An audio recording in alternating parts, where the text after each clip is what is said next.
Hi friends, welcome back to smart garage channel. ఈరోజు వీడియోలో active 125 scooty ఉంది కదా, ఫ్రంట్ వీల్ బేరింగ్ పోయి అది ఏ విధంగా మనం సాల్వ్ చేసుకోవాలో ఈ వీడియోలో మీకు చూపిస్తాం.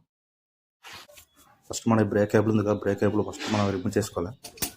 నెక్స్ట్ మనం సెంటర్ రాడ్ ఉంది కదా వీల్ది, ఆ రాడ్ని బయట తీసుకోవాలి. వీల్ తీసుకున్నాం కదా బయటకి. నెక్స్ట్ మనం బ్రేక్ స్విచ్ బయట తీసుకోవాలి. మొత్తం ఖరాబ్ అయిపోయింది. మొత్తం నీట్గా పెట్రోల్తో క్లీన్ చేసుకొని మళ్ళీ మనం కొత్త బ్రేక్ చేసుకొని ఫిట్ చేసుకోవాలి. నెక్స్ట్ మన బేరింగ్ పోయాయి కదా, బేరింగ్లు మనం బయట తీసుకోవాలి. అందులో ఒక బేరింగ్ ఫుల్ డ్యామేజ్ అయిపోయింది, ఎంత కొట్టినా బయటికి రావట్లేదు బేరింగ్. పెట్రోల్ వేసి మనం తీసుకోవాలి, ఇప్పుడు ఈజీగా బయటకు వచ్చేస్తుంది. చూడండి బేరింగ్ ఎంత డ్యామేజ్ అయిపోయిందో, మొత్తం బాల్స్ మొత్తం బయటకు వస్తుంది. ఇది రెండో బేరింగ్. ఈ బేరింగ్ కొంచెం బాగుంది, ఫస్ట్ బేరింగ్ మొత్తం ఫుల్ డ్యామేజ్ అయిపోయింది. రిమూవ్ చేస్తాం కదా. నెక్స్ట్ మనం ఫస్ట్ బేరింగ్ తీసాం కదా, చిన్న ముక్కరని ఉండిపోయింది లోన, అది మొత్తం జంక్ పడేసింది లోన మొత్తం. చూస్తున్నాం కదా.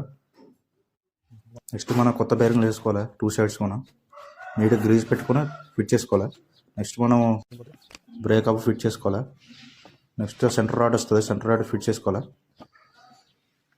19 రింగ్ తోటి మనం ఫుల్ టైట్ చేసుకోవాలి నట్టు. చూడండి ఫిట్ చేస్తాం.